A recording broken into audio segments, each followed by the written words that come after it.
Hello everyone, today we keep browsing the 4th century, this time from a more lay and strategical point of view. We really must make way more videos about the 4th century as this foundational but also transitional and ultimately fading part of Roman imperial unity, at least intended in a statal and territorial sense. We explained how this, for example, is not quite the case from a theological and spiritual point of view, even for those areas that in fact were not really nominally part, in fact, of that Roman Empire anymore.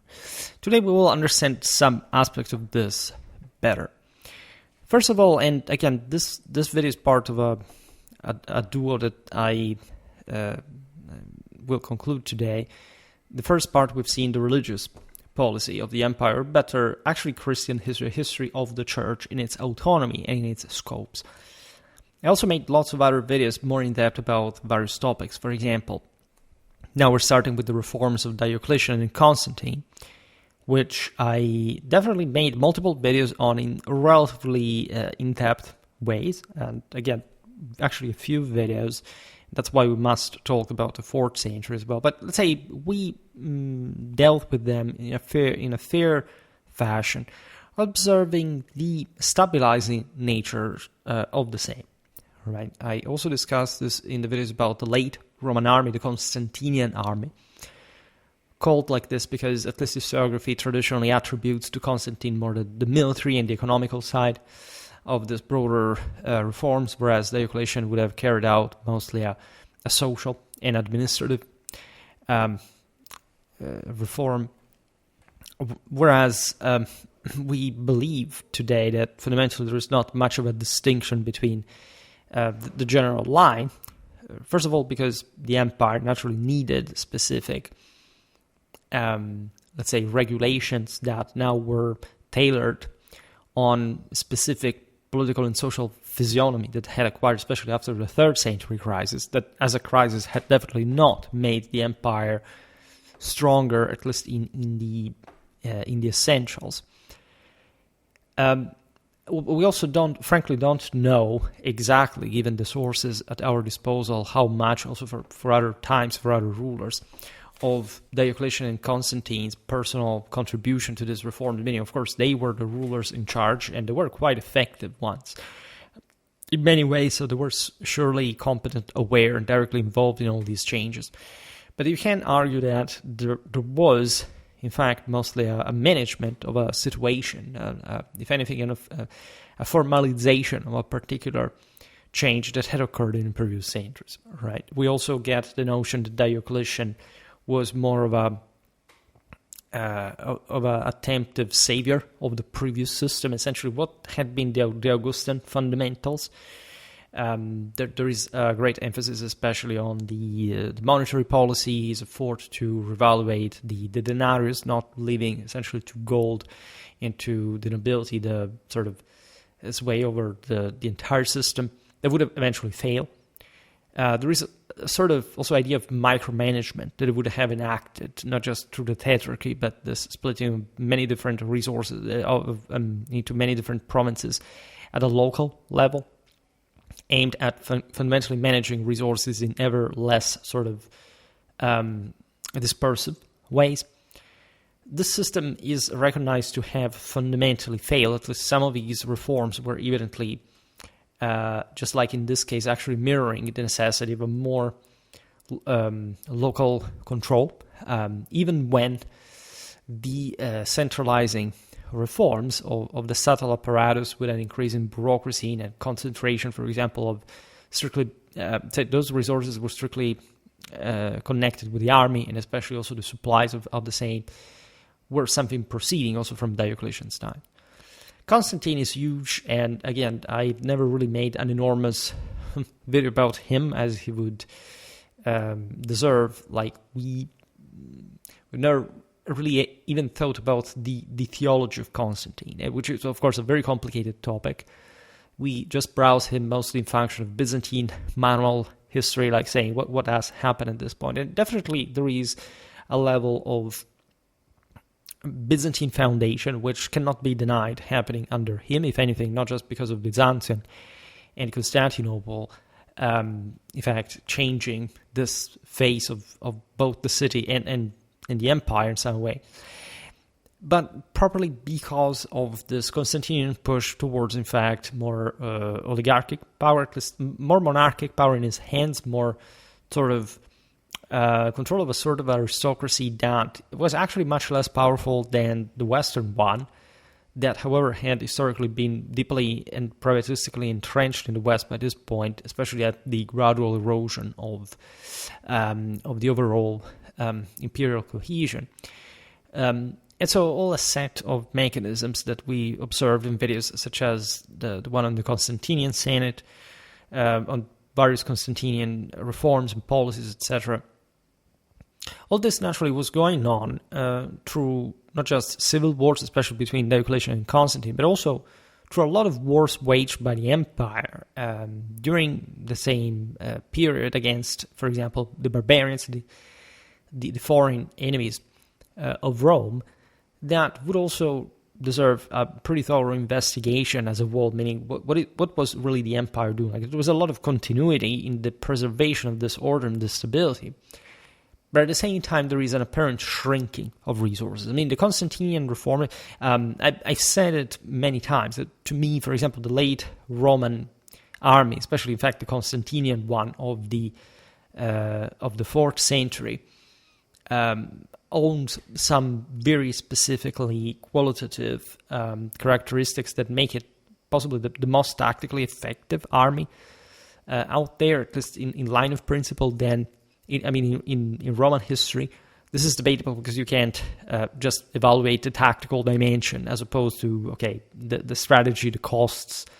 We know that the military outcomes were actually extraordinary, both against the Alemanni and the Sasanians, especially Julian, really proved this very well. There is an old video of mine that I should sort of re-upload because it was with the copyrighted images that I blurred about the Battle of Argentoratum.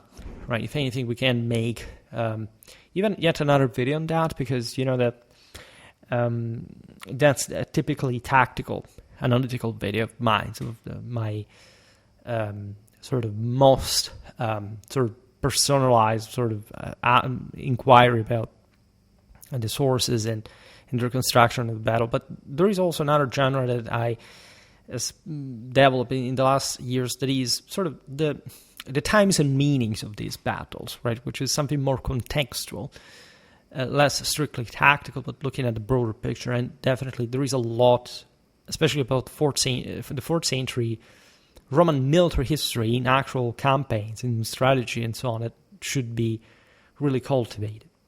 At the same time, what we realize is that in spite of the fact that these reforms at the end of the 3rd, beginning of the 4th century, had temporarily alleviated the empire's maladies, in the final decades of the 4th century, the same empire began to falter once again. So what did happen? Big spoiler in general, that of course, after the very impactful blow of the 3rd century crisis, the Roman Empire had actually remained by size and also in relative terms, because of the dire times that also the other peoples were living at this point. Actually, the 3rd century crisis is triggered in part by the desperation of peoples across the frontier, meaning that things had been sort of more difficult for them and quite dangerous. So they had begun to push more against the empire. The system had somehow opted to it's as if it had wanted to cash more in the short term, which is naturally an important, it's a valid strategy, especially in times where, just like today, you can't really know what's going to happen in the span of 4 months from now, in a broader political, international, strategical, analytical sense, right?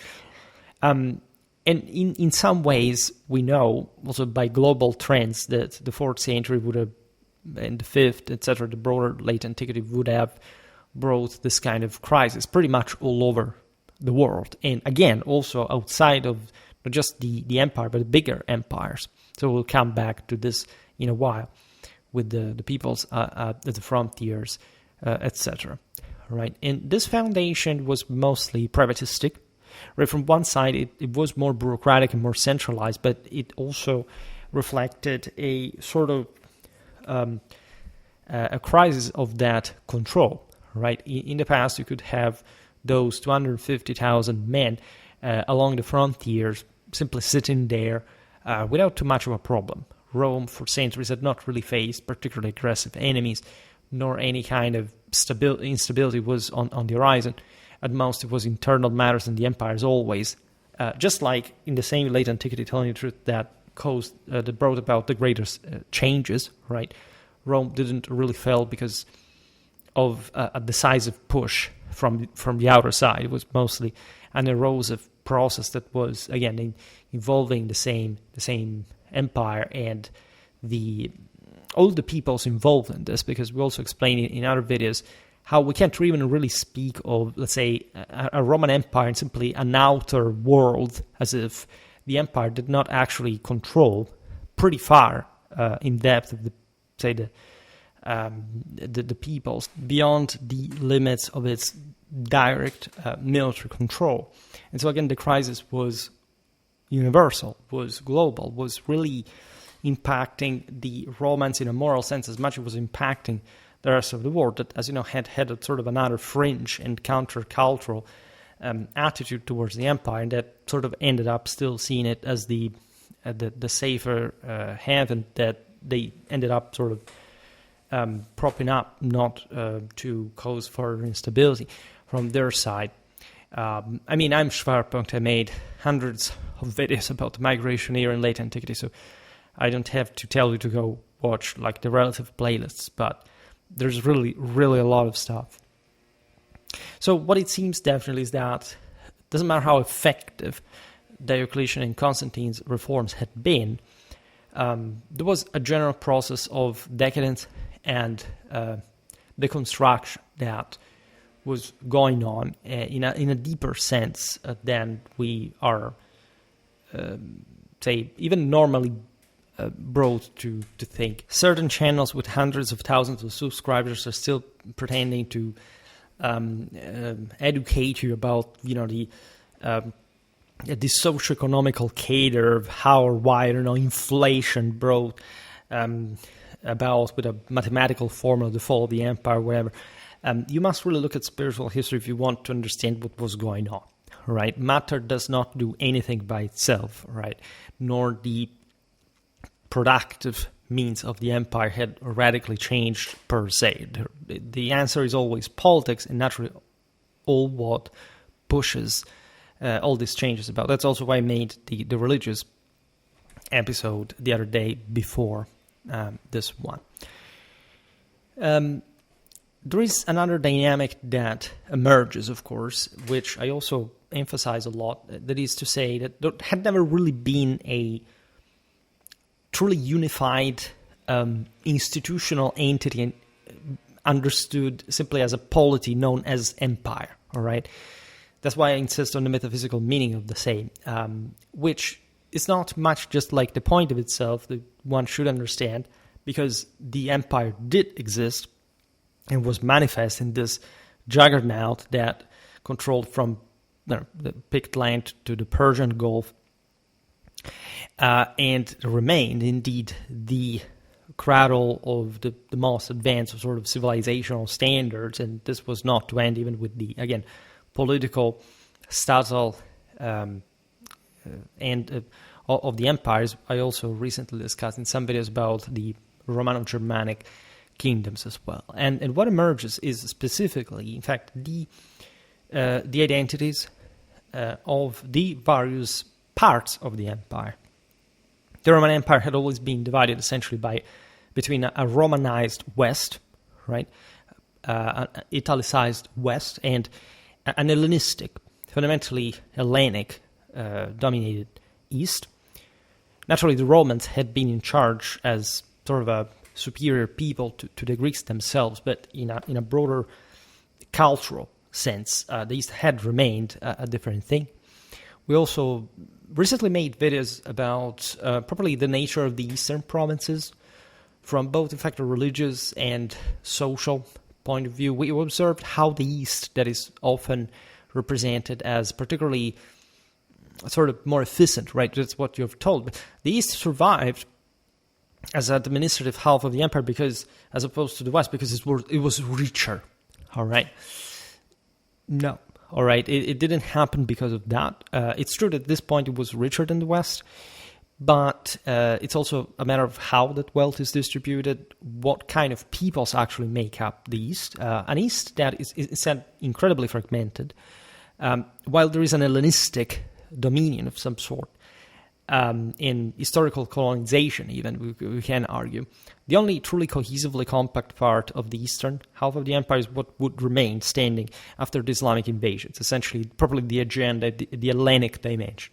All right, and there is no doubt that had a massive cornerstone that naturally derived from the accomplishments of the Greeks and their also glorious past with the Macedons, with Alexander, and beyond. But when we look at Anatolia, when we look at the Levant, in general, we're looking at a very different system that had actually had a scarce coherence within itself, and we explain roughly why. These were sort of all different scattered peoples that had somehow developed outside of a properly statal or national framework by themselves.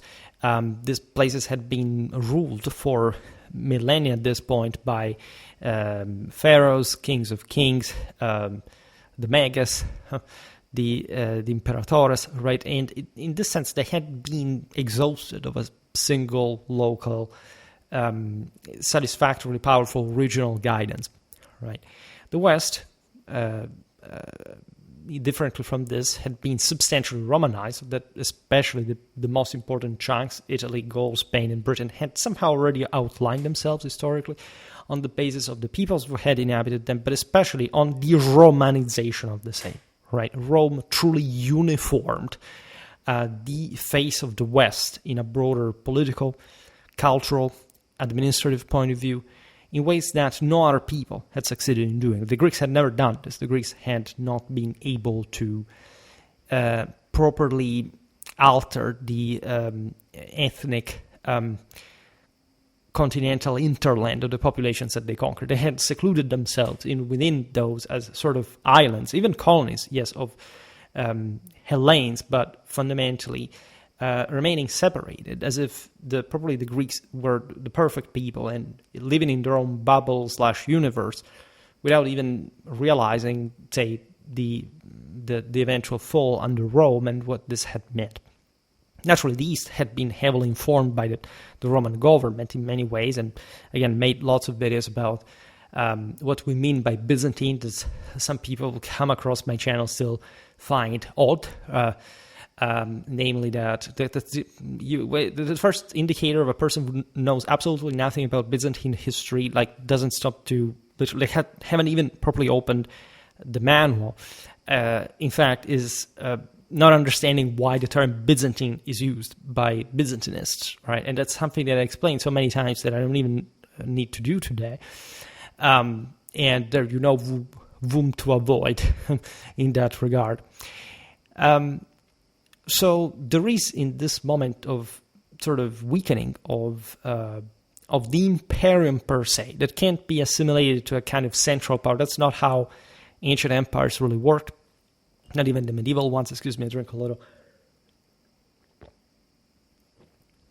But to just a weakening of the general spiritual power that mankind had peaked under Roman leadership, that had probably been holding the palm of victory and allowing for the same transfiguration of the world, overlapping with Christianity in that sense. It's all interpretable in the ways that we have just discussed the other day, right?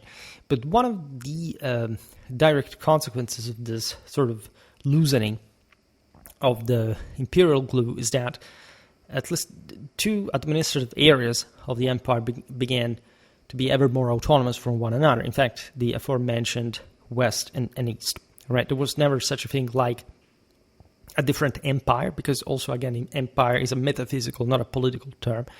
And that's not how they called themselves. And in any case, these halves were still considered as administrative halves. The imperium could be shared at most, right? There wasn't such a thing like a separation.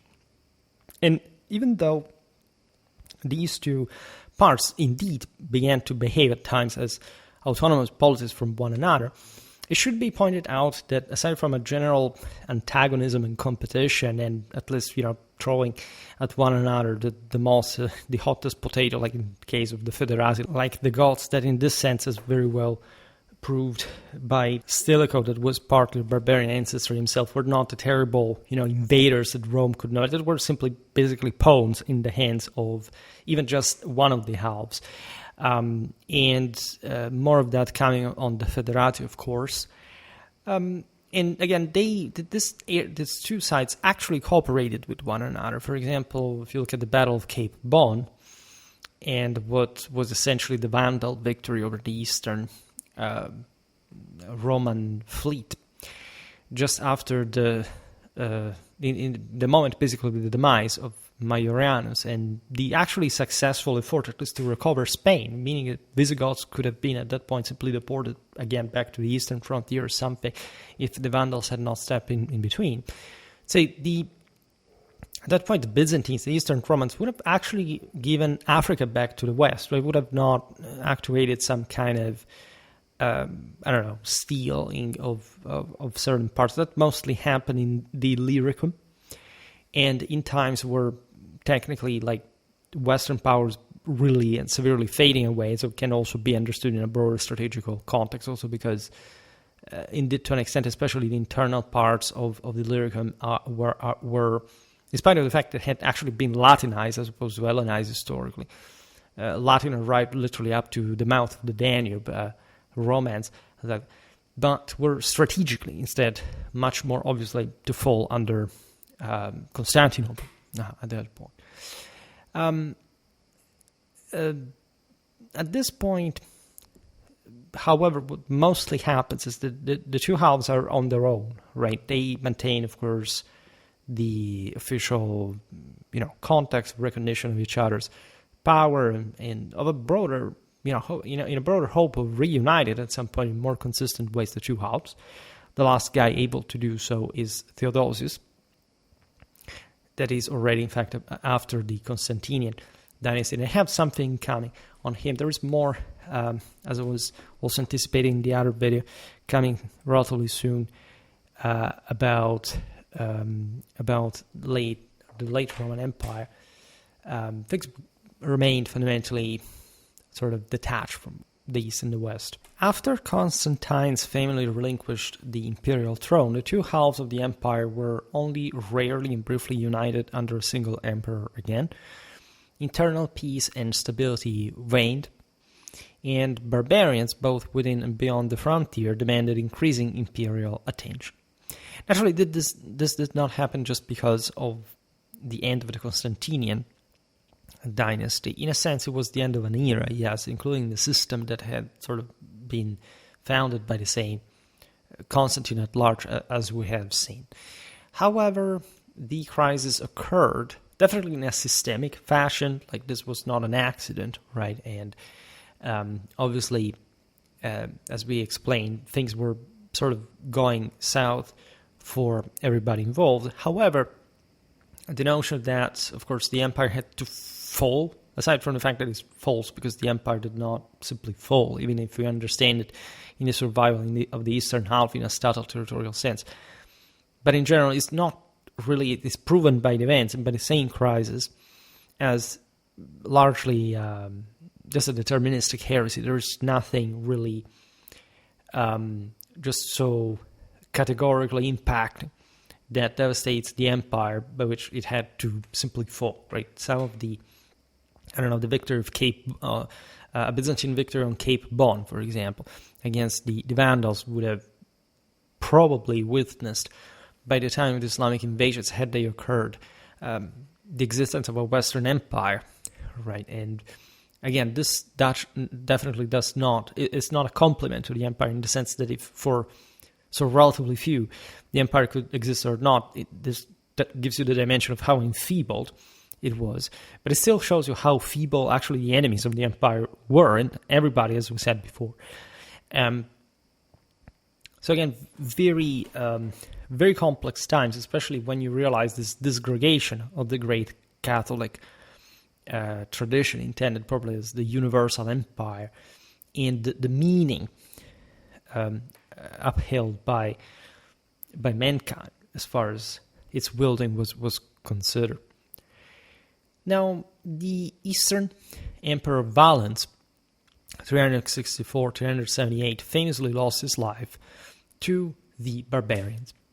We're obviously talking about the Battle of Adrianople, an event that in fact has been sort of often, at least today we know it was not the case, to deterministically intended as the beginning of the end of some sort.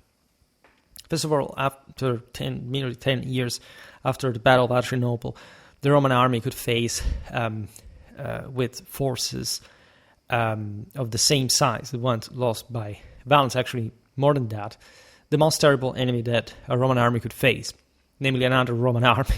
So meaning that both the East and the West had plenty of manpower to still basically fit to fight one another rather than coping with the whole picture. And showing also, as we were, if you're familiar really with Stilicho's campaigns, we've never talked about those either.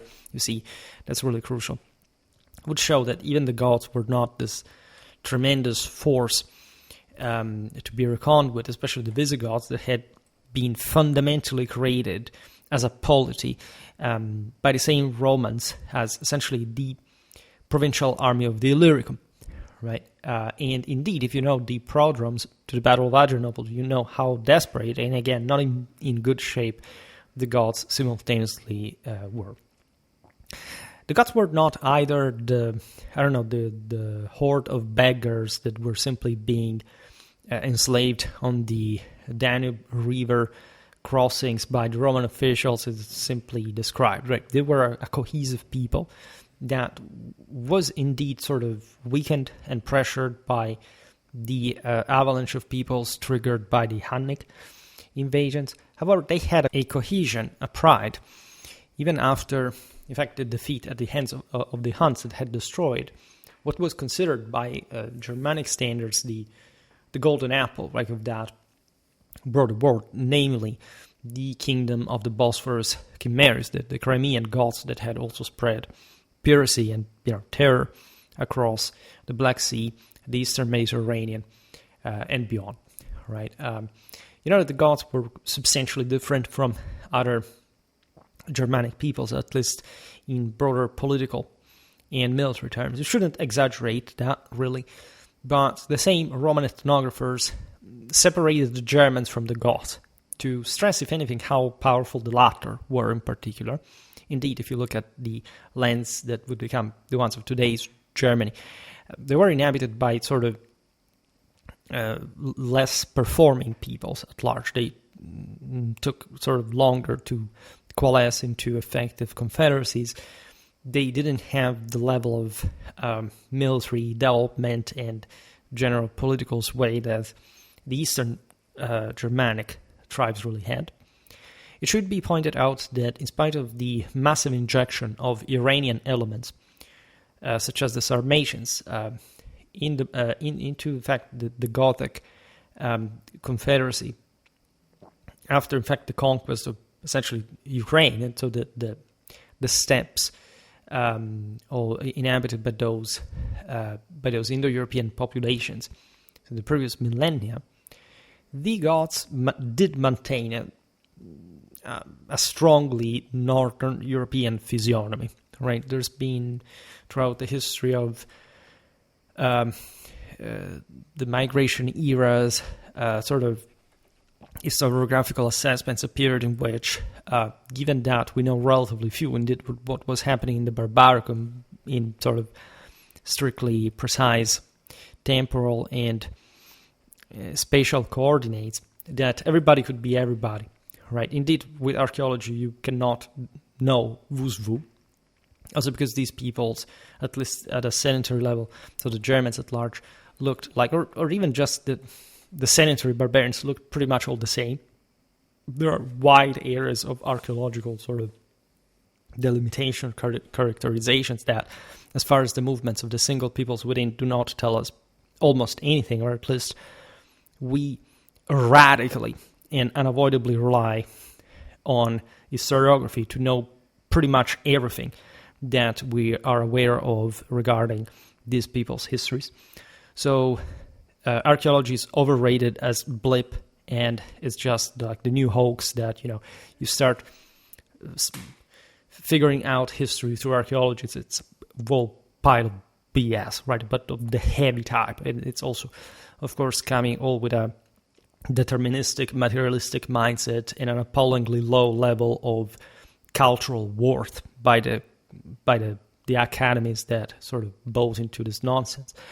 And otherwise, we know, in fact, regardless of the elaboration of Gothic history in later times, mostly Theodoric's Italy at the hand of, very cultured Roman scholars working in Rome, in Ravenna, for the Gothic kings.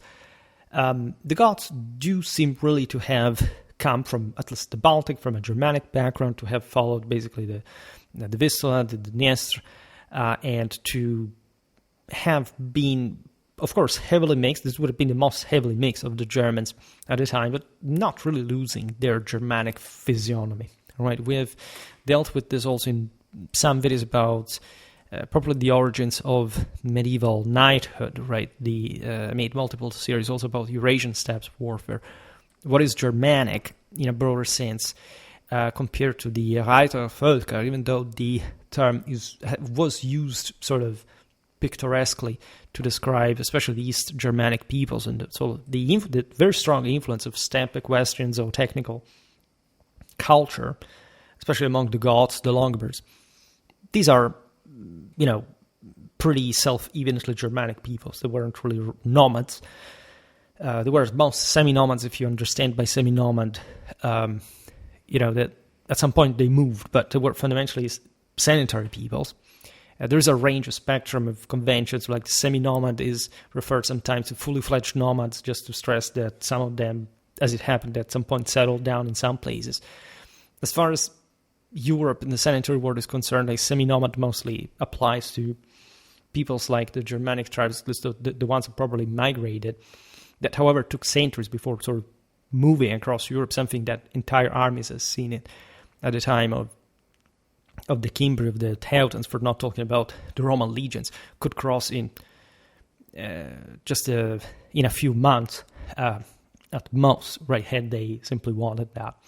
And that, by the way, speaks volumes of the actual interconnection of the Romans and especially the Germans, as there is some kind of culturalistic opposition of these peoples for many reasons that we were talking about the other day also in the video about Germanistics and 19th century German historiography, etc. The idea of these populations and their interaction with the Mediterranean world. But Europe is it's big by a degree, but again, the peoples inhabiting that are just literally next to one another. There are not large amounts of geographical barriers. They literally lived next to one another, often together with one another for millennia. They came from the same Indo-European cauldron. They shared essentially the same religion, the same beliefs, the same ancestral roots, the same mythology. We explained this ad nauseam in our videos about Indo-European warfare and mythology in general. There is no need to stress, of course, how heavily Romanized the Germans looked in comparison to, the peoples literally of Gog and Magog being regurgitated from the darkest bowels of Asia, just like the Turks and the Mongols had been relegated to for millennia by of Indo-European dominance of the steppe up to Far East Asia. So it's And naturally, yes, the eastern branch of the Indo-Europeans, the ones who properly settled also in India at some point, and I'm talking not just the Vedas, of course, before, but also the Indo-Scythians, for example, that were still a thing at this point, were definitely nomadic, and of course they were sort of different from, in fact, the Germans, the sedentary European populations, regardless of the influence on them. So the Goths were, again, desperate, but were not, in the sense they were made more dangerous by that. In any case, Valens was mostly concerned with the Persian threat. At some point, he had to cope with both. The Sasanians in the east were one of the few competitive powers with Rome in many ways. Also, the Germanic confederacies were tough. The Alemanni were not bad at all from a military point of view, but as you know, under Julian, we've seen how the Constantinian army managed to successfully crush them, as far as the Persians as well. Always remember that even in this moment of crisis, Rome definitely holds the political, moral, and cultural upper hand in the system. And that's why actually what happened at Adrianople is, while disastrous and infamous for the empire, not definitely the end of the same, or something you could simply say, okay, it began to end here. The concept properly doesn't make sense. And that we also framed a bit within a Catholic perspective in the continuity of Romanity, also in the Germanic-dominated lands.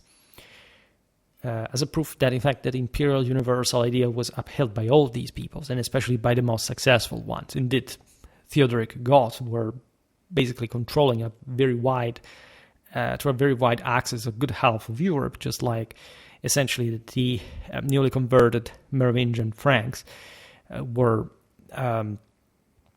together with the Byzantines from the other side. So there is something really, not really collapsing about the imperial idea and system and set of relations, really, even for a long time.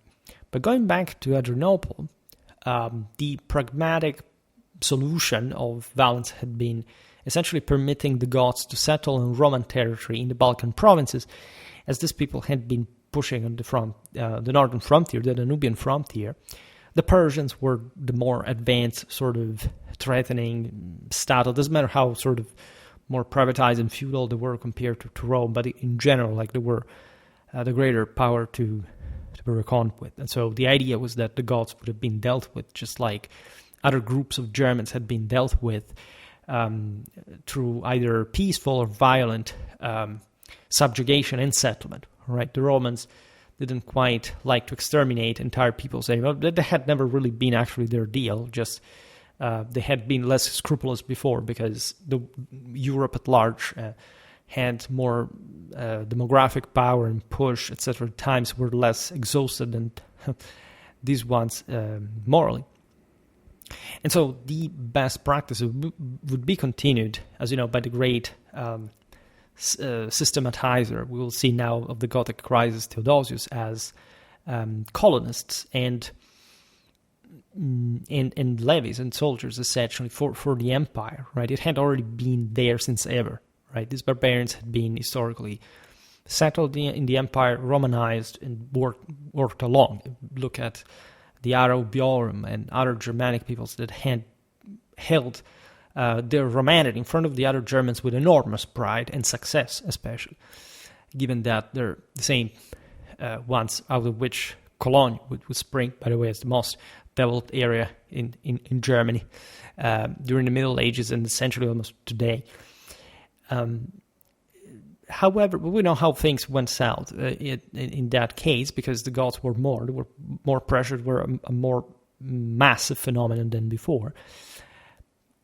Apparently, imperial officials, and there is nothing really to be surprised of, heavily mistreated these refugees, as they were objectively just barbarians, and just they were not in a good position. We're told that in order to ship to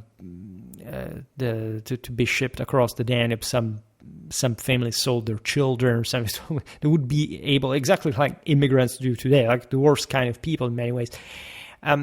And this prompted, however, and we will see this again better in a video about probably the campaign, other than just the Battle of Adrianople in 378, the Gothic coalization in that circumstance to meet properly with the Imperial army that was from the other side waiting this group, and once they had passed, essentially breaking free, and it's all a bit more complex than it seems in the story. But as you know, the great debacle of the Roman army witnessed the Goths slaughtering 2/3 of the imperial force, including Valens himself. In Adrianople, it's really an apocalyptic battle in many archetypal ways. You have this properly fury of the steppes, like these were mostly what we understand as the Tervingian Goths, because the Greutungians, or at least what we understand as these were actually the ones that had been overrun in Ukraine in Crimea, but by the Huns that remained there. They would be the ones that eventually pop up at the end of the Hunnic Empire in the Illyricum as literally Theodoric's want, so the guys would eventually move to Italy later on. This would be the ones that eventually would be called as Visigoths, that had a bit of a different story. They had come down from the Baltic, more or less from today's Poland, crossing the Carpathians, settling in what would be today's Romania. So there were lots of peoples that were not even of Germanic origins among those, even though the Germans had been sort of expanding, infiltrating all those Central Eastern European territories from quite a while. And so they were a bit the prototype of the barbarian. But among these, this, let's call them by approximation, Visigothic group, that was in fact more Central European, there were lots of Eastern European elements, including Ostrogothic cavalry. It was really mimicking a lot what had been, for example, the Alanian one, and so the most brutally developed knighthood of the era. And so imagine just these furies seen literally as the revenge of the god of war, and so of God himself through the etheric vision of these riders, winged, for example, falling from the skies of divine revenge. There was all the fact that Valens was Arian, and so there was all different interpretations about how things went in a broader theological sense. However, it's more of a vision of what would unfold. That is to say, properly the penetration of the Roman Empire by a people that was not settled on Roman terms like in the past, but on their own, to a large degree, naturally incapable of overthrowing, especially the most solid, again, Mediterranean interland, say from a frontier perspective, and in fact settled in the less civilized Balkan hinterland, to be eventually in fact substituted by the same Romans that, again, were able to contain them as properly in substitution of the army of the Illyricum, and so providing the Visigoths with the Annona, the local arms and arm production, and supplies and so on, and actually employing them successfully, mostly in the east, where the Goths played a very important role, paying a massive tribute of blood, by the way, for Rome, fighting against the Persians at most. The notion that the Roman Empire at that point was simply hijacked by barbarians is not really correct. In fact, even though the Goths caused problems in the Roman army from a disciplinary point of view, because naturally they were not quite used to sort of more civilized professional forces, discipline and conduct.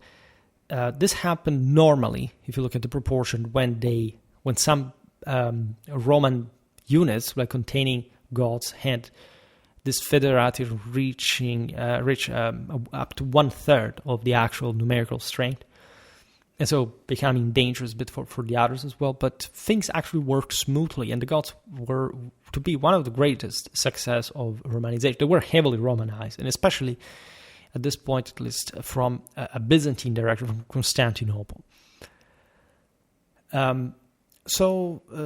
This mechanism had, by the way, Valens himself had allowed for their passage into the Balkans before the battle, obviously, where he died.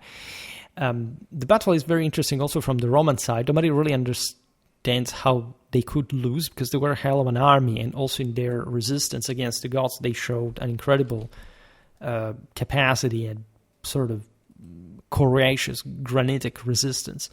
But it's as if the entire line of command had fallen for some reason, and they found themselves basically surrounded by the Goths and fighting to the death, and that sort of also clamorously. And there were many other, in the Roman army at that point, sort of elements still coming from a barbarian background. So it's very fascinating.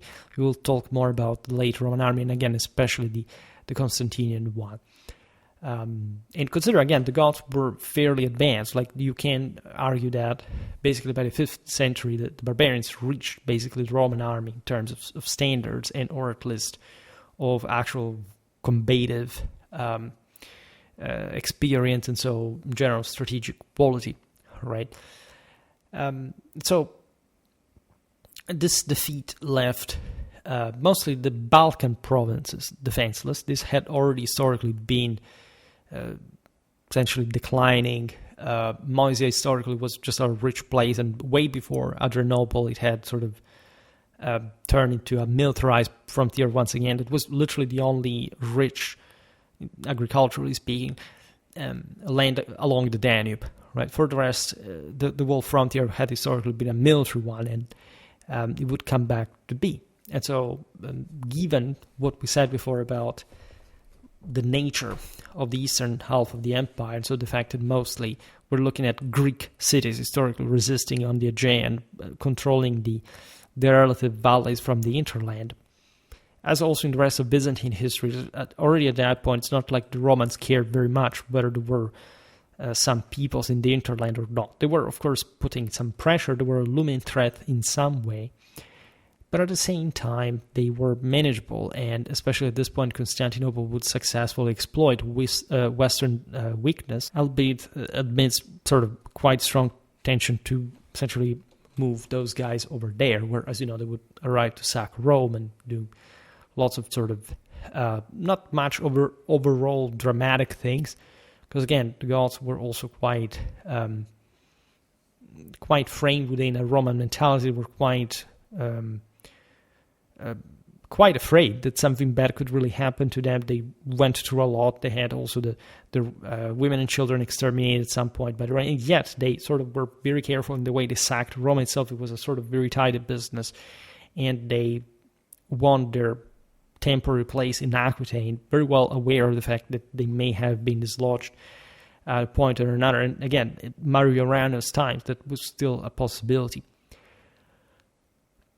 Made lots of videos naturally on Visigothic history as well, so if you're interested, and we will first of all talk more about them, but you can obviously count on the relative playlist on Schwerpunkt. The Goths also, especially in the moment of the settlement, did not use velvet gloves, especially against the let's say the rougher populations of the Balkan hinterland.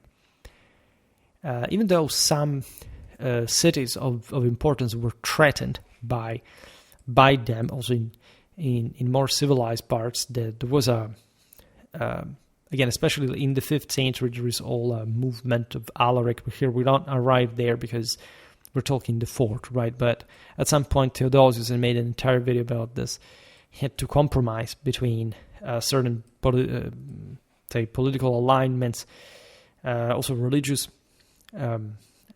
directions, and in fact these Goths that pressured at the frontier, that were objectively a hell of a problem, a pain in the behind.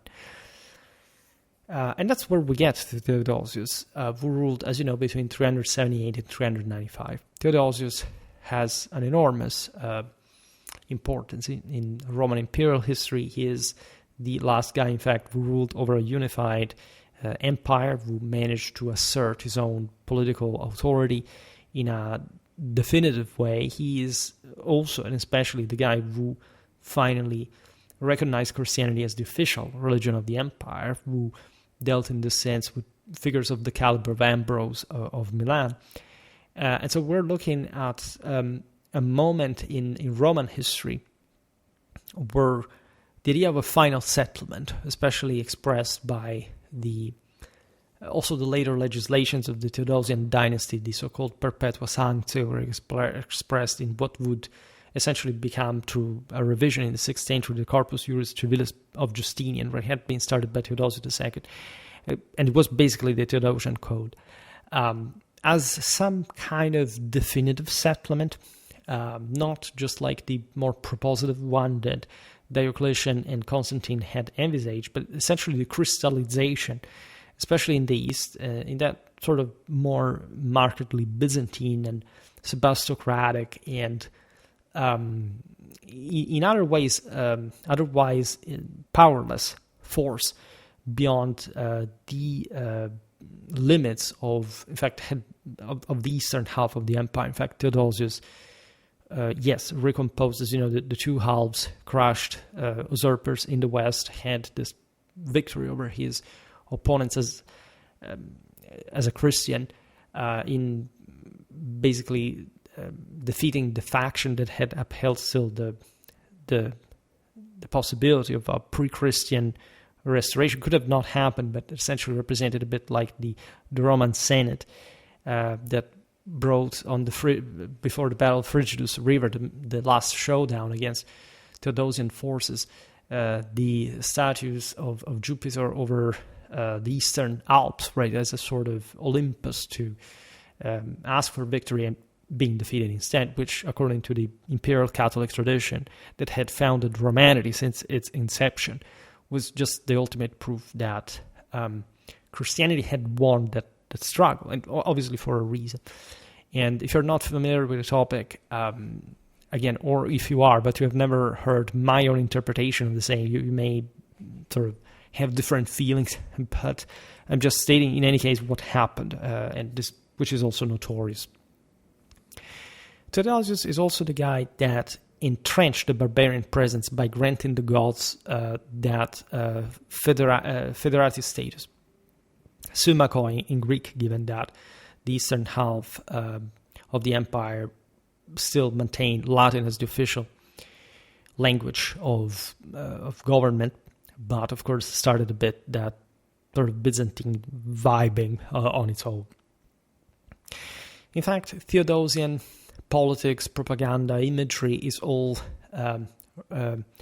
revolving around the restoration of the empire and the subjugation of the Goths that were these terrible barbarians that now had become Roman, faithful Roman subjects, soldiers in particular, but also colonists,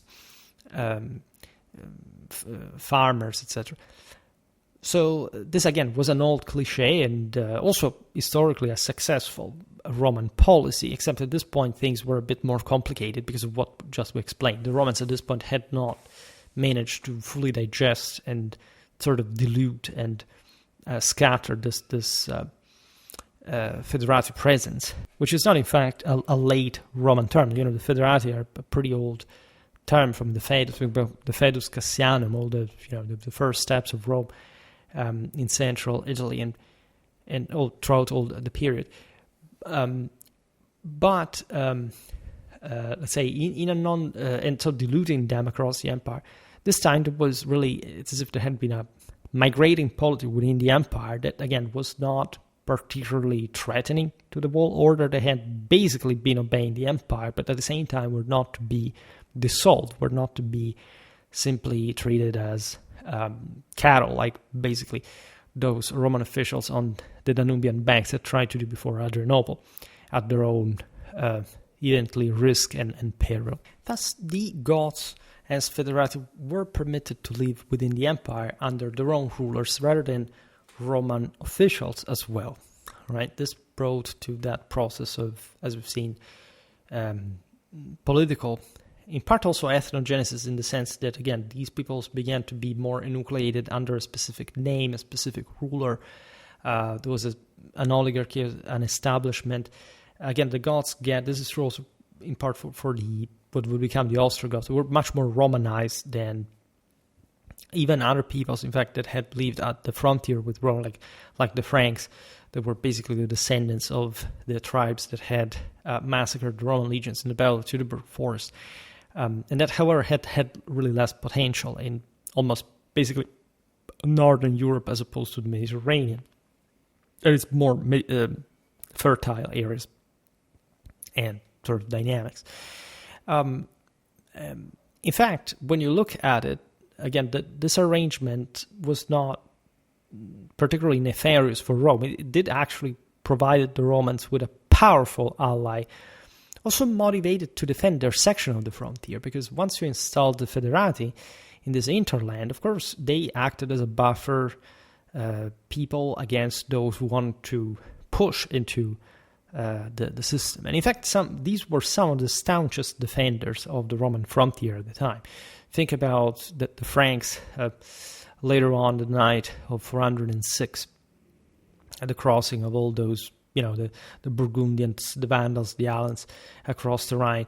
They sort of tried to stop them. Then, they were also overwhelmed and at least took the chance to seize some territory themselves. But the Romans had also largely abandoned those places already, and places that had been largely depopulated, destructured, and so on.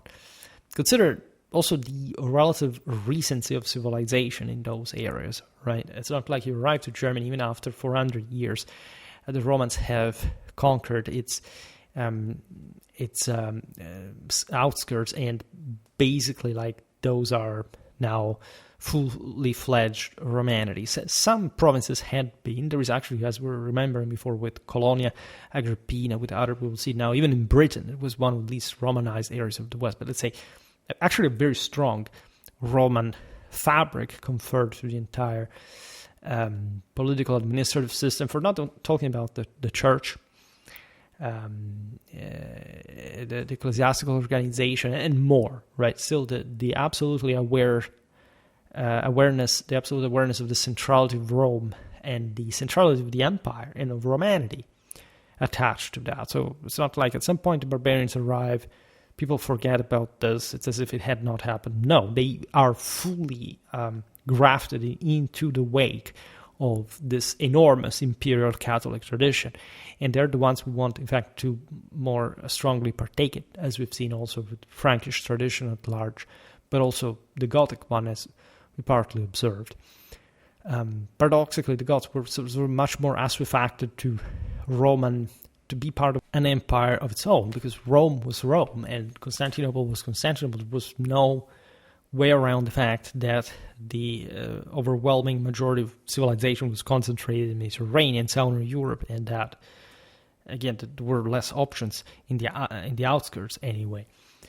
But in fact, in the West, especially, those Franks in particular, as you know, will overwhelmingly succeed. Also because Gaul was one of the most striking and brilliant successes of Romanization, and the Gallo-Romans, the powerful church, helped dramatically the Merovingians to rise as the new political leaders of the Romano-Germanic West over time. I just recently made a video about that. At the same time,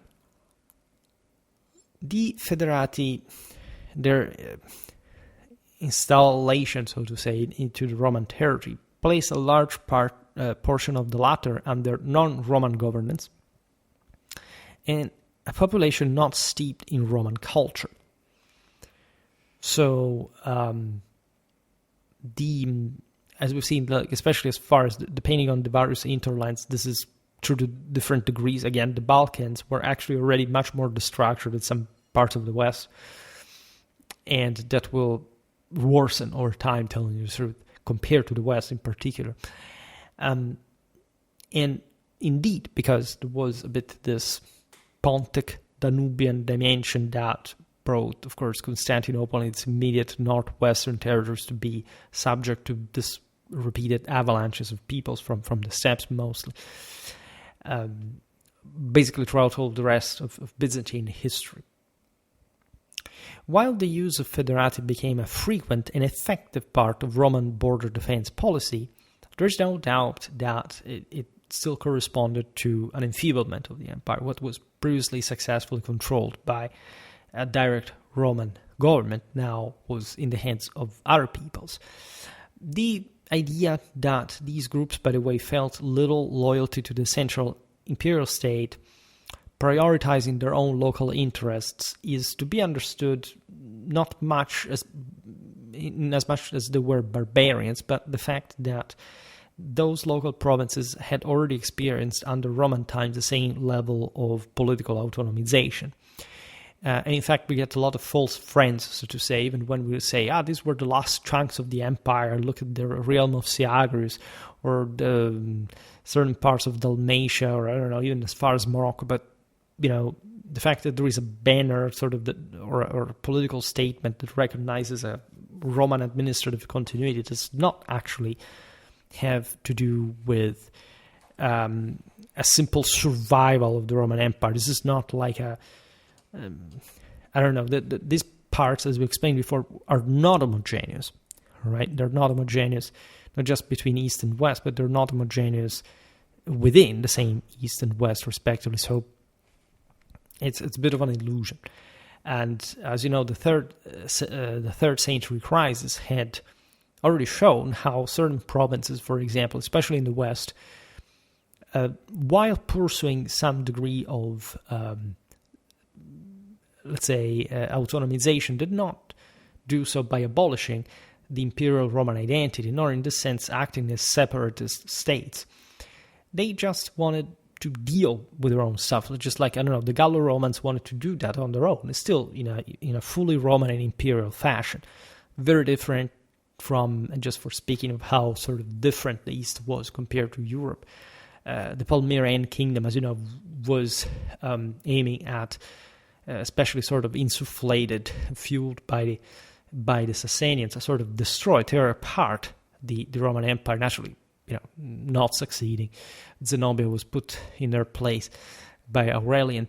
But, they went as far as also later the Sasanians would do, for example, in this case through this Longomanus of theirs, to Egypt, to Asia Minor. So that tells you of how sort of weird and not really particularly loyal the East was, right? To overly characterize the Germans as some sort of anti-Roman, Bauern leaders, sort of, just guiding the revolt again. But it doesn't add up with any historical evidence that we have at our disposal. They were actually seeking any possible,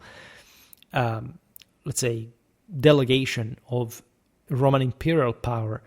That naturally was also something they couldn't simply ask for nor exact, right? Not just because most of them were literally wiped out by the Byzantine reconquest, but because literally in the moment, even as single peoples, most modern states, they had to struggle, first of all, among one another, different waves of other peoples, as we've just seen now, that were threatening their own establishment. It's only when the West sort of evaporated and was not basically reactivated in the moment that they found themselves sort of more politically in charge, at least in a de facto way, because they still recognized the idea that there was a Roman Empire, like basically any people in the span of thousands of kilometers from any Roman frontier at that point. And they actually installed themselves further through a government that was basically rooted in the same Roman one, and continuing that tradition at a higher cultural level through Latinization, through the maintenance of those Western European standards that we're aware of, being naturally always more advanced than the places of origin were of these same peoples. Like Central, Eastern, Northern Europe weren't faring well at all in this period. Compared also to some of the previous time, even though there had been some interesting sort of interconnections, so thanks to the fact that these peoples from these areas had sort of maintained contacts with the original lands, and sort of spread further in that sense, both Romanity and Christianity, than we also generally think. There are so many different paradoxes, such as, even not talking about the Germans, but the Celts, like having the Giles essentially Christianized before the Anglo-Saxons, even though Ireland had never been essentially conquered or directly controlled by the Romans, that obviously, basically did include it in their sphere of influence, and they also, of course, heavily interfere in its affairs. But we're definitely looking at a culture that exudes imperiality and Romanity from every pore, also after that. And possibly even more in the moment in which in the West there was no sort of Western emperor anymore. And again, here, as you know, I'm sort of passing into the 6th century, but we are sticking to the 4th. What we see, if anything, in the 4th century was not even the full awareness of the fact that the Federati would have taken a more active role, right? It's not before the sack of Rome that there is especially a moral shock towards the extent by which the empire had sort of failed to uphold its duties in front of the subjects. And so something really very distant from a relative few centuries before Roman ethos, right? Where the West truly was in charge practically of everything. And that tells you, again, how much of the system at every level this had been exhausted. Every people, every area, etc. How much times had changed. And over time, of course, the Federati practice proved decentralizing, particularly for an imperial system struggling to maintain the loyalty of even its more Romanized subjects, at least in that unitary political way. That had nothing to do with their actual identity and allegiance, for that matter. And there are all various games of power. Now, under the Western Emperor Valentinian II, 375-392, barbarian influence manifested in another significant way. Valentinian was not the true ruler. At least most of real power lay with Arbogast, his chief military official, Magister Militum, a Romanized Frank by descent. This is also very common. Lots of barbarians had successfully achieved very important posts of command through the Roman ranks, right? These were not simply, well, yes, some of them were also just derived from some war bands that had managed to hold sway in certain deteriorated contexts. This is especially the case of the West and the Ravenate court. But in general, what we were saying before, that simply being sort of barbarian descent, you would be disloyal to Rome, that's not quite the case. It is true in a broader cultural sense these people were different. It's like today's immigrant. They don't really understand most of what the original deal is or how to be Westerner fully in a consistent way. But in this sense, at least many of them want to preserve the system as far as it works, right? And as it provides with actual opportunities and wealth and power. Naturally, there are these excesses. It was also Arbogast who effectively appointed Valentinian's successor, Eugenius, 392-394. We'll talk more about this figure. Some of you asked me about different figures, like also later times, Ricimer. You have really a plethora of this Romano-Germanic rulers are already within still within the empire that managed it in mostly behind, like at some point the puppet emperors of Ravenna, so much so that at some point they decided to stop the fiction, right? For that matter, Eugenius was an illegitimate ruler, lacking any dynastic claim or legal appointment to the throne. And so he ruled fundamentally because Arbogast had installed him. What is interesting, naturally, at this point is how much imperial power had become de facto dynastic. It would be interesting to examine how much of this had sort of this sense of racially deterministic sense, meaning that once upon a time, of course, the Roman Italics were considered the chosen people of God. They were controlling, lording of other peoples. However, there was the notion that you could elevate yourself, not just as a Roman citizen of lower estate, but also literally as a barbarian, as an auxiliary.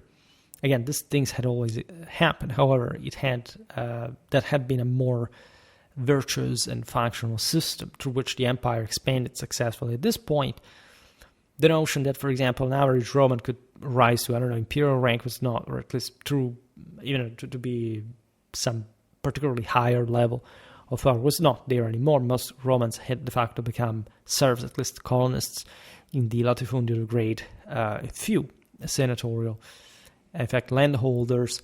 Dynasties themselves had sort of sclerotized in their hereditary principle, at least toward that direction, because it was never formalized, as you know, in the Roman Empire.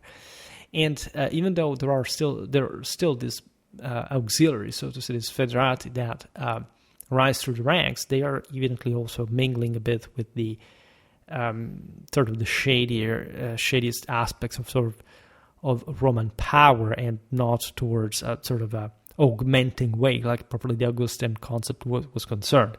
Also still, because, was beheaded later on. Again, that's an example from the 5th century, but the guy was living, of course, in the 4th as well. But you will never know whether he just wanted to play with the gods, like with cat and mice. As at the head of the Roman army, he defeated them multiple times and could have really wiped them out had he wanted. And in fact, what was he really doing? Like, wanted he to make leverage on the Rabbinate court, on the Eastern Roman? That's why he was, by the way, accused of treason and beheaded amidst a world was already sort of ruining, or at least decaying, in ways that were painfully evident to a world that had nurtured imperial Catholic confidence of being able to regenerate. Right now, the trend was inverted, and Christianity was also basically there to explain that, and to explain why also most people had adopted it as a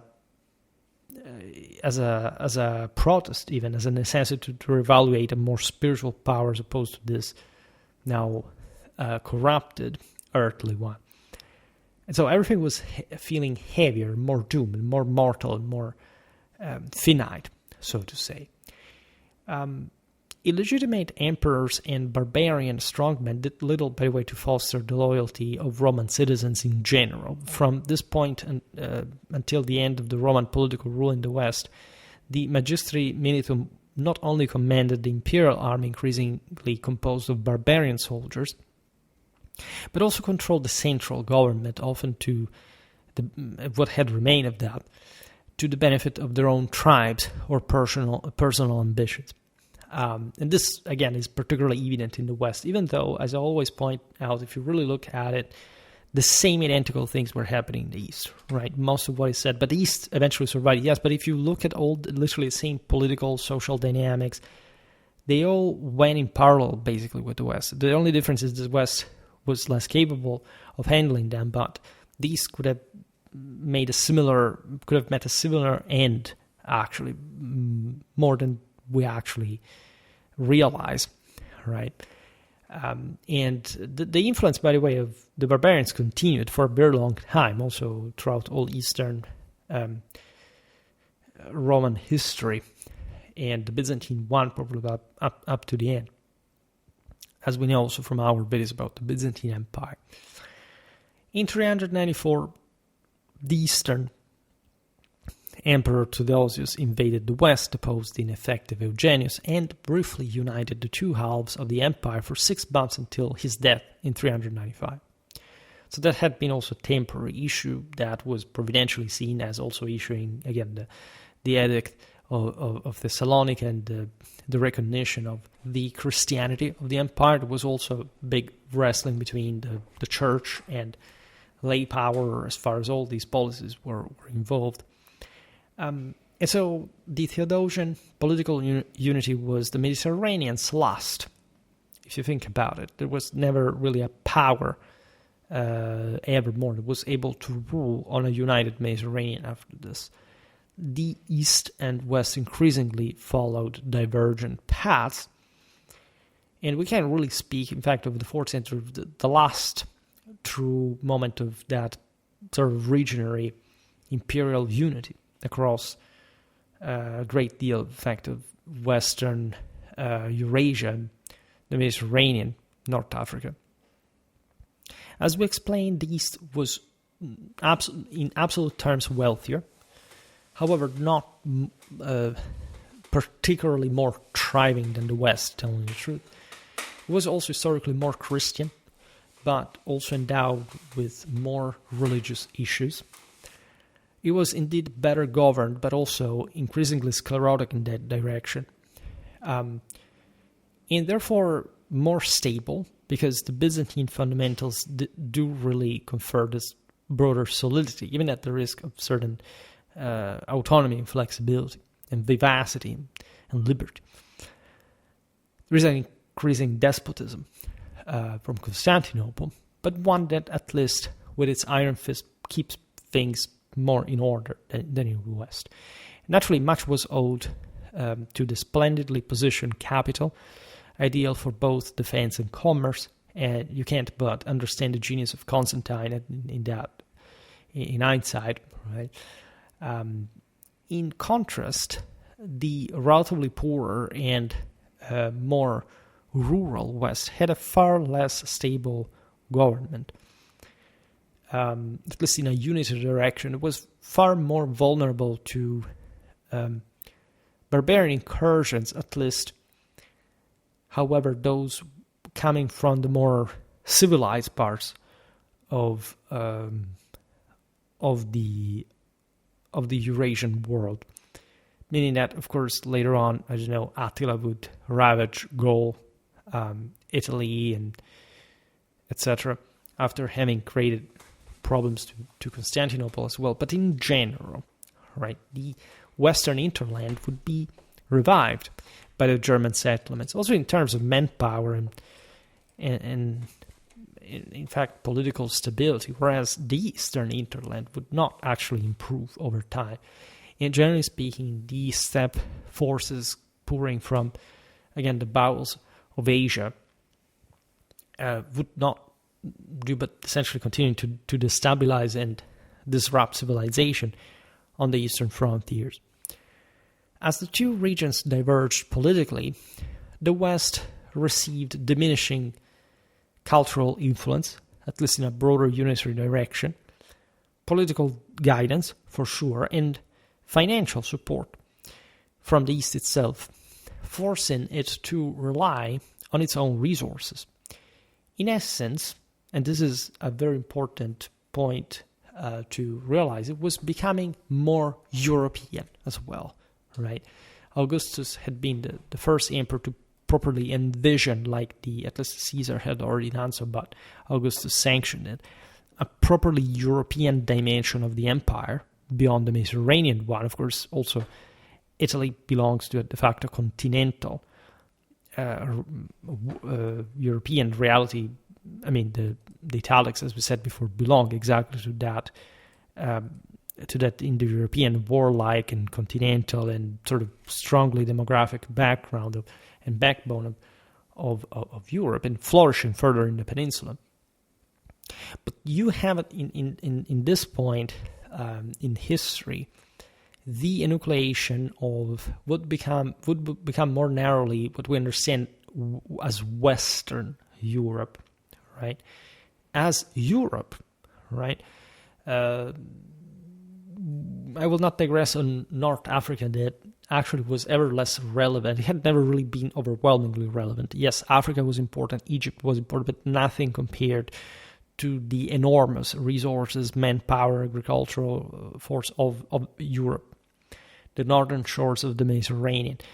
And so when we look at this change towards a Romano-Germanic world, we analyzed multiple times in this perspective, the broader physiognomy of Western Europe starts taking place. And people may say that Roman imperial politics in the West during the 5th century were nor imperial nor Roman, but this is a mistake. This is a mistake, again, that I will not simply correct in this video, because I will otherwise not have time for the rest. But I've already done it in the recent videos about the Romano-Germanic kingdoms and the legacy of Romanity in them. So It's a very hot topic on Schwerpunkt. There's a deep misunderstanding of what is normally meant as the Roman Empire as a whole.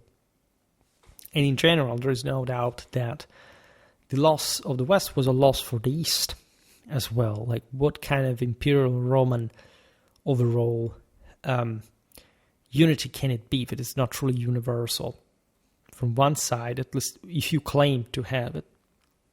But also, how blind can we be not to see that the same constituents of imperial Romanity was still there and capable also in the following centuries, even if we take sometimes flourishing again, and from indeed a basis that had been largely also the Roman one.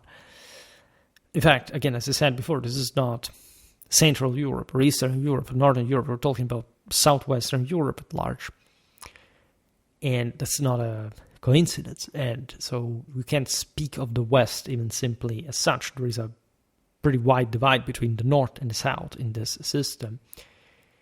As much as there is no doubt that the South witnessed an impressive continuity, not just of late antiquity for a long time, but properly of a more civilized legacy that in some cases went on uninterrupted well through medieval times, that we see in sometimes a bit more in Transalpine terms. But when you look at, for example, the culture of these Hunnian communes, you realize that while a product of Romano-Germanic identity and an unavoidable product of such synthesis, it had also maintained an overwhelmingly Roman civic identity and a capacity to impact the rest of Western Europe in an incredible way, later with humanism and the Renaissance, but also more strictly political and even military forms, redominating the Mediterranean, as a matter of fact, through its maritime power and beyond. So it's really something you can't unsee. It's too big, right? Except pop culture is seemingly oblivious of this macroscopic dynamics.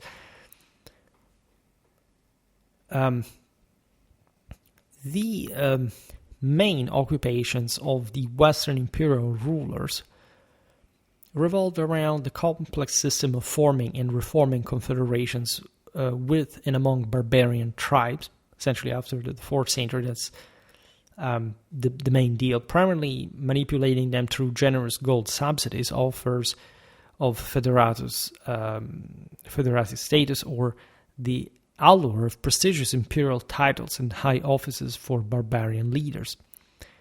This naturally shows how much interdependent they actually were from one another. Tribes had always been and would always remain, of course, a mean of managing like foreign powers, and definitely if you are the one paying tributes, it's because you are the rich one who can afford that. It's not like these guys are milking you under threat, otherwise they would take you over. That's still what we're saying, like a matter of civilizational divide. When you look, for example, at the Hunnic king Attila, by his death in 454, like what was his dominion about, right? Those were peoples in particular that could never had an impact on civilization in any lasting or permanent or, again, integratable fashion. The Germans were completely different. And it's, in fact, very meaningful that at that point, Italy, Spain, and Gaul, while maintaining, only in some parts, like their direct Roman rule, were, in fact, had been capable of absorbing the more civilized Germanic peoples into essentially a Roman system that would, in fact, further Romanize them as well, and maintaining these countries as the more advanced in the West. Emperors were at some point really used as pawns. As we've seen, they were often children governed by regents or powerless appointees of barbarian magistri militum. Of course, the inconvenient ones were taken out, and so there was this brutal handling and disposal of different rulers at the hand of this de facto already Romano-Germanic military officials of the court, and at the head of an army that was essentially ever more a sum of Germanic war bands, what is meaningful is that Italy, for example, was not essentially taken over by a single people, right? The same Odoacer from the Sciri tribe was at the head of a very heterogeneous group, right? You have really to wait for Theodoric, sent from the east, to reconfer, in fact, to Italy, a new centrality and power, right?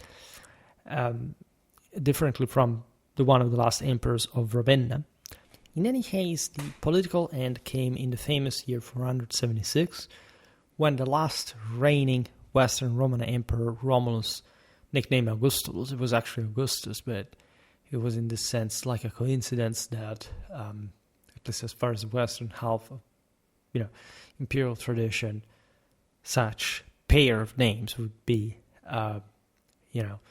expressed, because Romulus was not just the deified, Quirine, as probably the Roman, the deified Roman, right? And Augustus was himself the founder, not of the empire, but essentially of the sanctioning of the universal scale of that, the Roman people's achievement, in fact, an Augustan sense, and as a new Romulus, basically. And I have a video incoming on this subtleties also in Augustus' institutional, especially also as it was still Octavian, institutional titling and conception of power, was deposed by the Germanic chieftain Odovaker, or Odoacer again.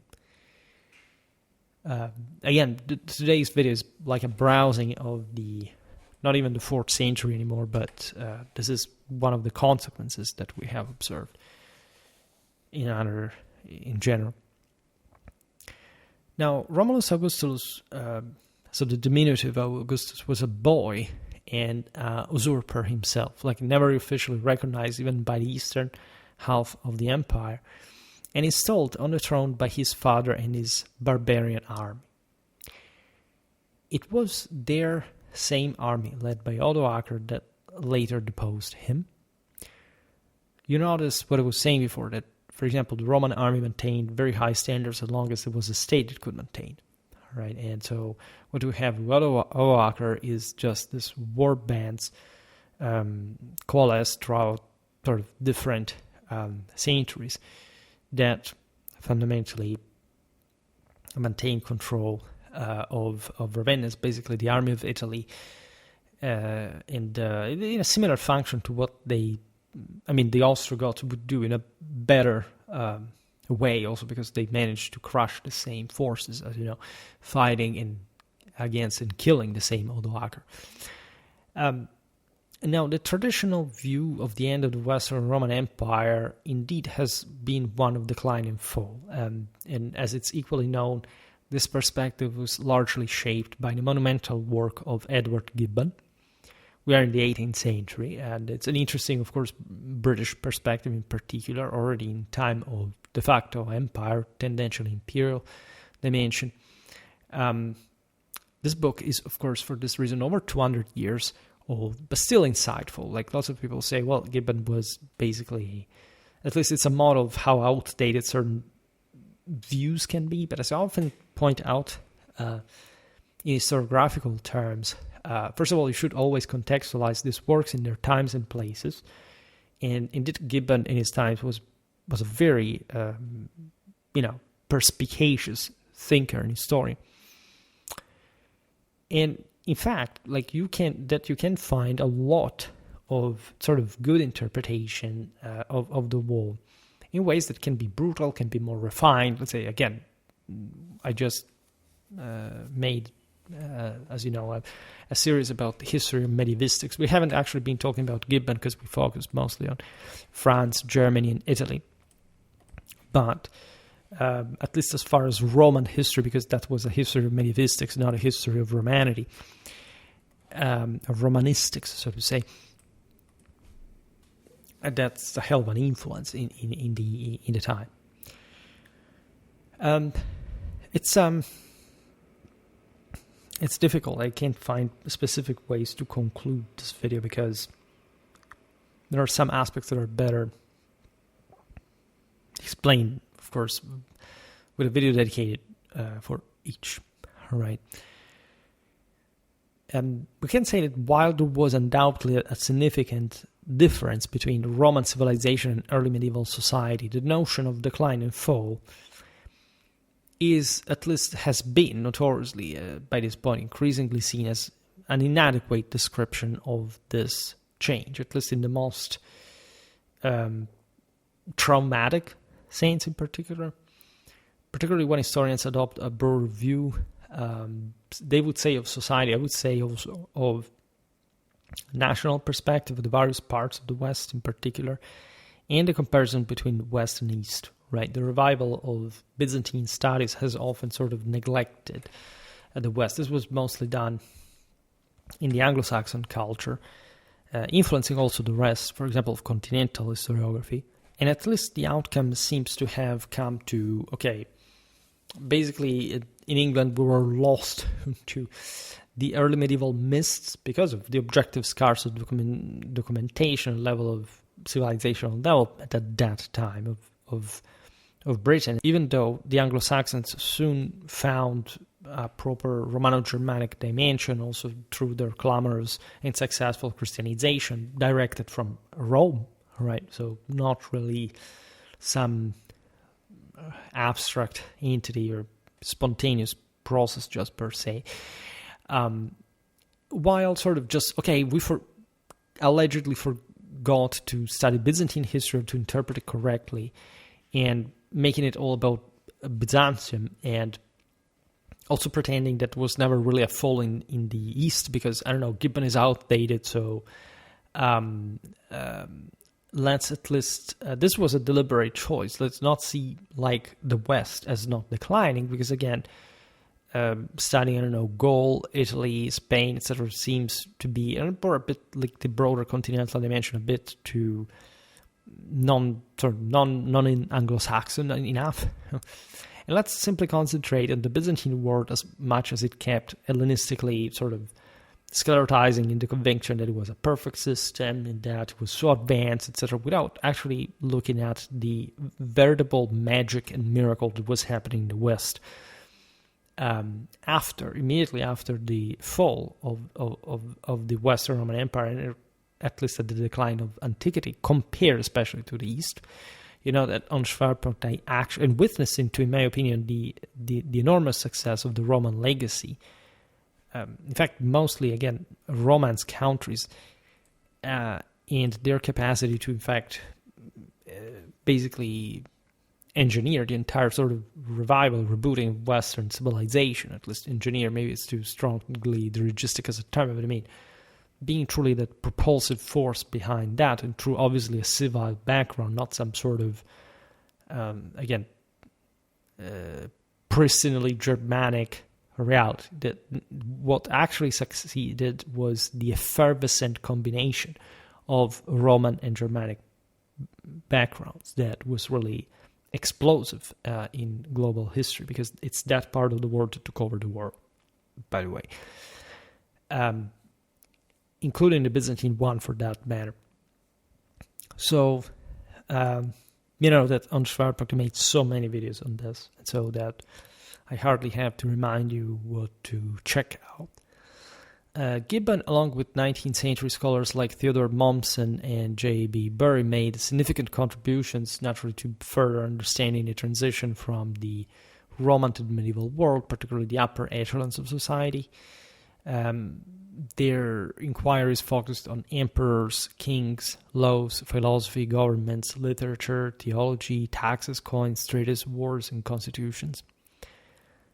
However, in that matter, sort of discovering a bit what history in general was supposed to be, as again I was just explaining the other day, 19th century historiography could be quite experimental, because up to that point there hadn't yet quite been some definitive standard of sort of philological, historical, sort of scientific accuracy while reconstructing the past.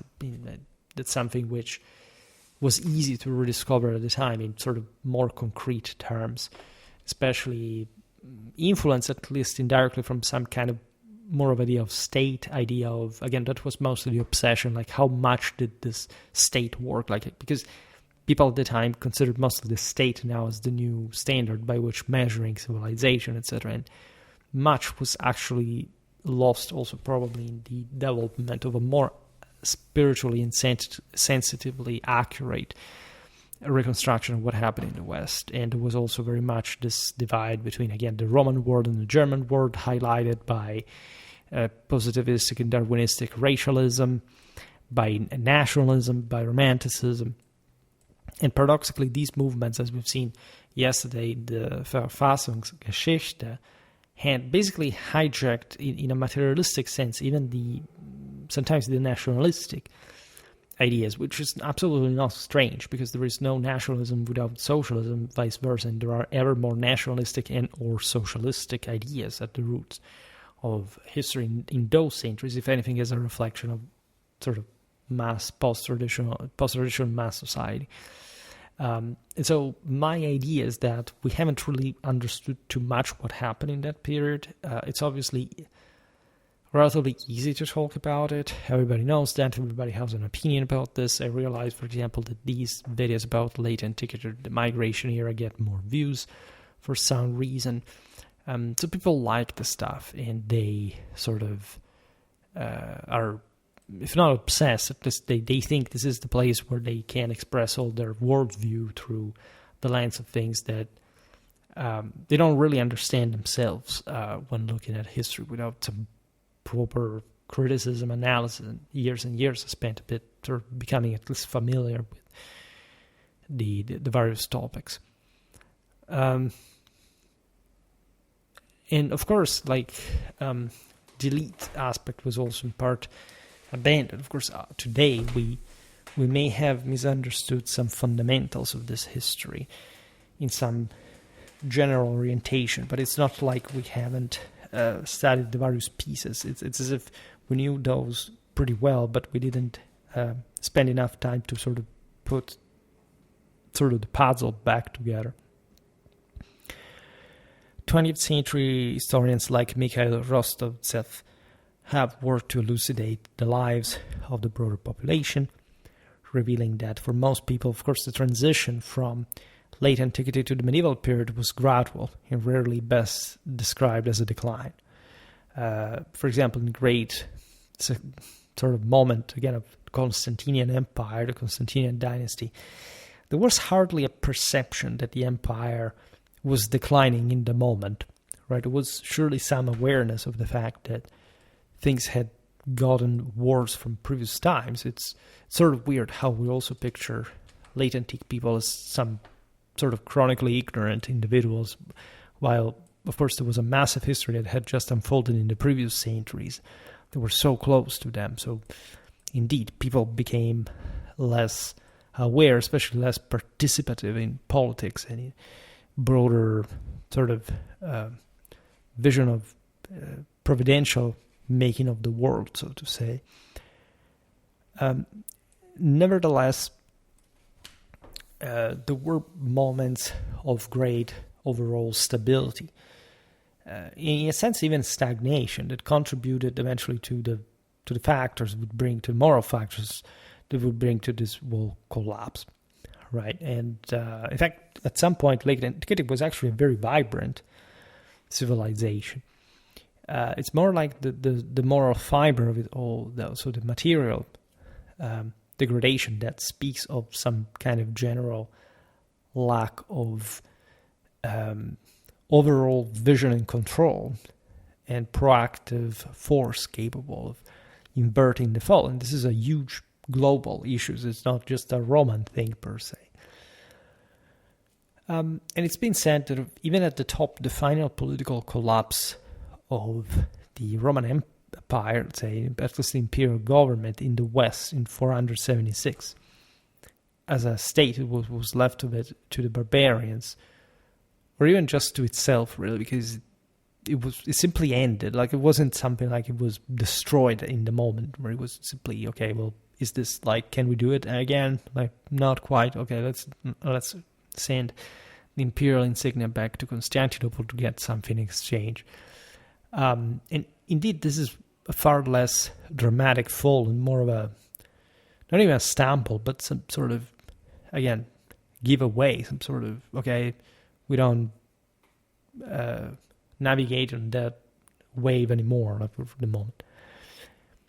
And you can argue that central imperial government had been effectively controlled by, if not by, again, Romano-Germanic officials for over a century at least. It had been heavily deteriorated. If anything, it's mostly from the beginning of the 5th century that the change occurs. But still, by the mid-5th century, even the 50s, the 60s, the West had the manpower, the agricultural resources to embark itself in the great reconquest of the Iberian Peninsula. Was actually successful if it hadn't been, again, for the Vandals stepping in the way. So showing that, as we said before, had there been just a bit more resources, things would have probably gone on relatively easily. Right? Only after this ill-fated and otherwise initially successful expedition of Majorianus in the West, that it was sort of understood that the manpower and agricultural resources of Italy were not enough for sort of yet another major policy of reconquest, right? Especially with the Vandals maintaining the granary of Africa, right? That control in that sense also through some maritime connections of Sicily, Sardinia, the access to the Italian, at least to the Italian markets. And so, if anything, there is a provincialization, there is a maintenance on a more regional basis of individual chunks of power that are also gradually enucleated under specific Romano-Germanic kingdoms. And so this is also not so dramatic as it sounds. It literally, it's a system that exhausted itself rather than being put down by someone, if you really look at it. And so in this broader perspective, you can argue, however, if you enjoy the idea of how much was medieval and how much was Roman, which probably doesn't make much sense, but let's say there were some medieval traits already thriving during Roman imperial rule, including the fact that, telling the truth, the empire was a big feudal system of some sort since the beginning, also because there wasn't really much of another system but a clienterly one to rule, even centralization. Even by late antique standards that had been increased or probably founded in some more bureaucratic mentality for the first time, were fairly still mirroring, again, a privatistic and oligarchic mechanism where you had this massive landowners. And so what kind of centralization was that, really? Few people, few families that control vast lands across even multiple countries at a time, across the Mediterranean in particular, was still, again, rich, florid, active, trade, flowed, etc. So it's an interesting approach to it, because when you realize that it was mostly a man-made and internal-made sort of erosion and crumbling, everything sort of becomes clearer. Evaporation is better. Like, crumbling is even just too impacting, too violent, too dramatic, right? They didn't really feel that, right? There were more brutal events later, such as even the same Byzantine reconquest, for that matter, that already shows how, by the way, the West had somehow separated from the East, and so how you can't really say that the Byzantines themselves were Rome, not just because Rome was in the West, but because, in fact, there was a bit of another vibe and general set of political and cultural references, in also spiritual ones. Think about the importance of the papacy in that would go on, in fact, developing even after the Byzantine reconquest and finally, like, dissolving, in that case, this Constantinopolitan control on lands that didn't really feel like Constantinople. They had much in common with the West. And as we said before, again, what does the Romance West in common with the Greek East? I mean, historically, culturally, linguistically, ethnically, like practically nothing in a major sort of in a majorly cohesive way. They're literally two different cultural regions without any sort of broader similarity by major conventional indicators, right? There is, however, an interesting aspect of this all that, again, is namely also the continuity of late antiquity in even some of the least expected places, right? For example, we said before how Britain was sort of less Romanized. So especially the partisan people will take this as also it's as if there had been never a Roman Empire. There are people who literally think that, I don't know, the Celtic fringe was never conquered because, I don't know, there were powerful, independent-minded people. But there is a real problem that most people have with the concept of authority, of power, of actual reach of dominations and more, which they should have understood better given sort of the broader end that, I mean, even the Anglo-Saxons held sway over those Celtic fringes. You can't imagine Rome, right? And again, this is very, very 19th century based idea properly of political territorial mechanisms that literally tells you how people are completely alienated from reality and in complete denial towards practically anything revolving around the world nowadays as in the past. And there is one aspect I inserted here also the picture at some point. The magnificent ruins of 4th century Roman villa Chedworth in Gloucestershire, England, with its mosaics, waterborne sanitation, and hypocaustic heating. So it means, we've seen it the other day in the video about medieval Berry, for an important center there that allowed for heating below the floor, right? And so highly luxurious places that needed also lots of manpower of slave force to work, demonstrating that, at least for the elite, so to say, the lifestyle of the Tiber was transported far beyond the Thames, but not only. That the Roman way of life had not really ended, even in Northern Europe, by this time of late antiquity. And it was some kind of familiar reality, right? Again, I know that almost the temptation of presuming that, again, these worlds suddenly distanced, and you can't start thinking of countries separated from one another, suspense in a vacuum, for provincial reasons. It's somehow probably one of the most ridiculous worldviews you can have, and especially betraying the fact that you don't properly understand much about history, right? And while at Chedworth, this villa life appears to have ceased, of course, at some point, also because Britain really did experience some brutal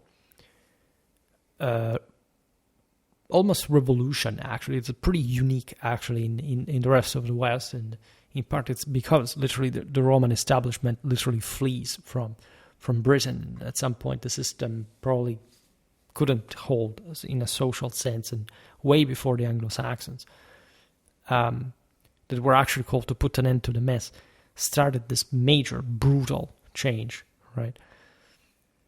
Property was redrawn, like we're talking pretty violent stuff, right? In Gaul, Spain, and Italy, even, and especially also in Romano-Germanic times, great part of this system also thrived for a while, because late antiquity was not over for most of these countries, for most of these countries, provinces, for even hundreds of years. And even when sort of changing in a more, there is the great crisis of the second half of the 6th century because of the pandemic, because of the final exhaustion also of these powers, otherwise regional ambitions of power, etc., you realize that that system did not really and fully end. We're talking about that, for example, in reference to the Italian communes. So for example, how the continuity in the urban life and the municipal identity and literal sort of familiarity of this sociocultural dynamics occurred in that region. But I made multiple videos for also other, for the whole Western Europe in this sense, speaking of things like, I don't know, the transition from the late antique villa to the early medieval curtus, the the continuity in Roman guilds, for example, and also certain practices, as you know, of clientery connection in, from Roman to medieval times in a broader sense. So there is actually a pretty broad scope of analysis of this phenomena that can be resumed when looking at them and realizing how, again, meaningful and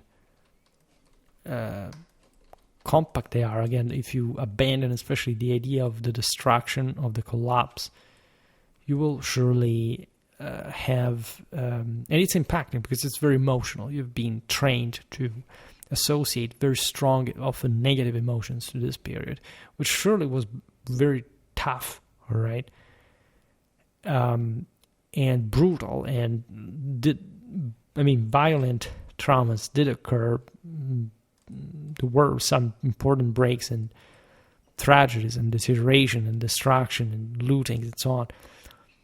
But at the same time, it was not that overwhelmingly, let's say, it was not really the dominant aspect of the war, right? Morally, also at the time, would have probably really felt like that.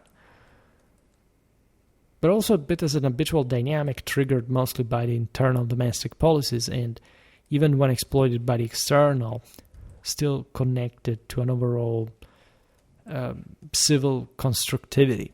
Like cross out, maybe the Huns, that as we explained, were not really to engage in particularly civilized ways, with a civilized world. Even the Germans could succeed in doing that.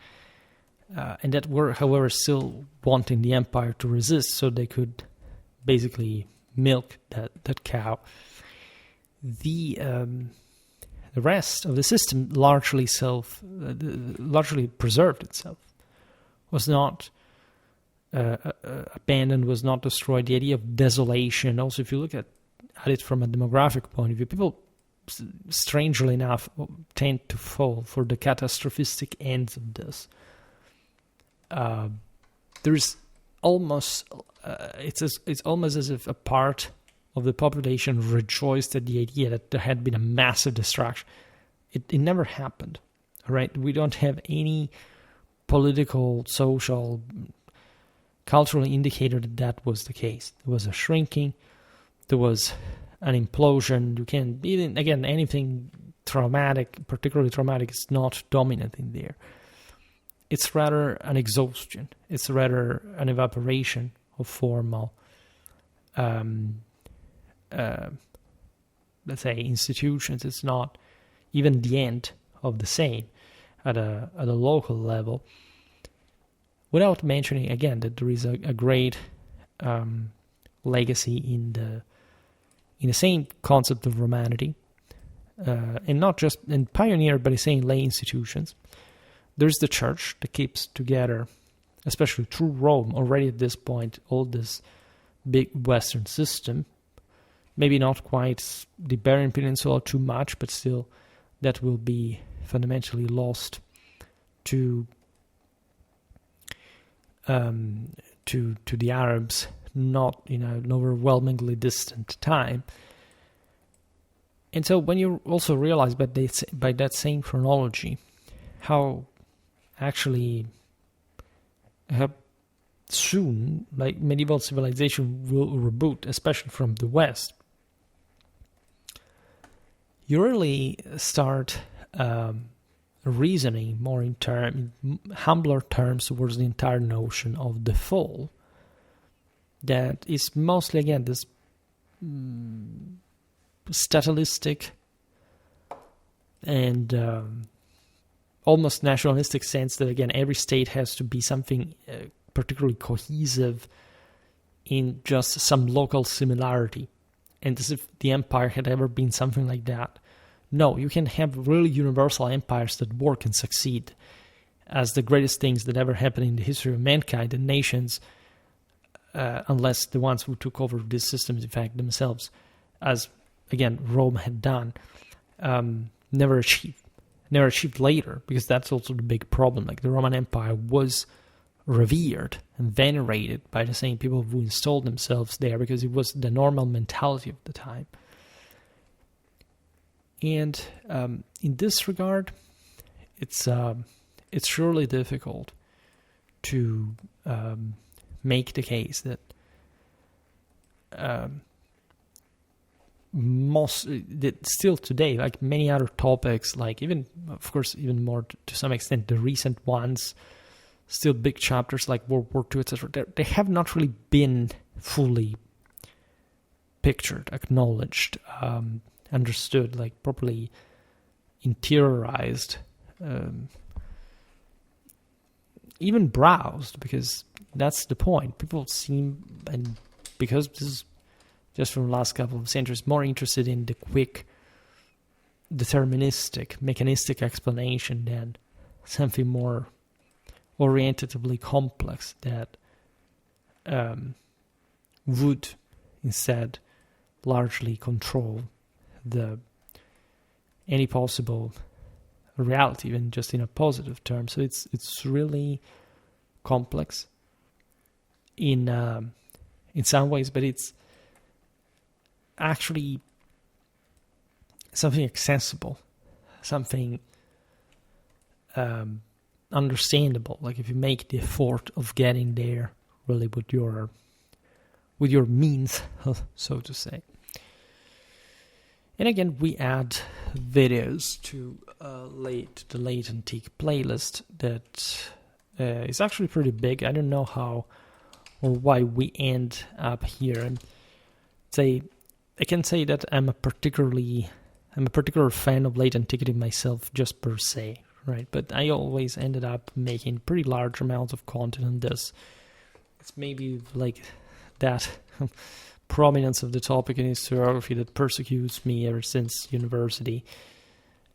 It's just like such, in a sense, an archetypal issue, right? But here I see we have made 155th video about late antiquity, and I mostly also mixed it in the playlist with migration era, so you can't talk about one thing without the other, like in this video, so that's why I mostly put them together. Know that these playlists are among the most watched. In fact, I see, pretty consistent amount of views.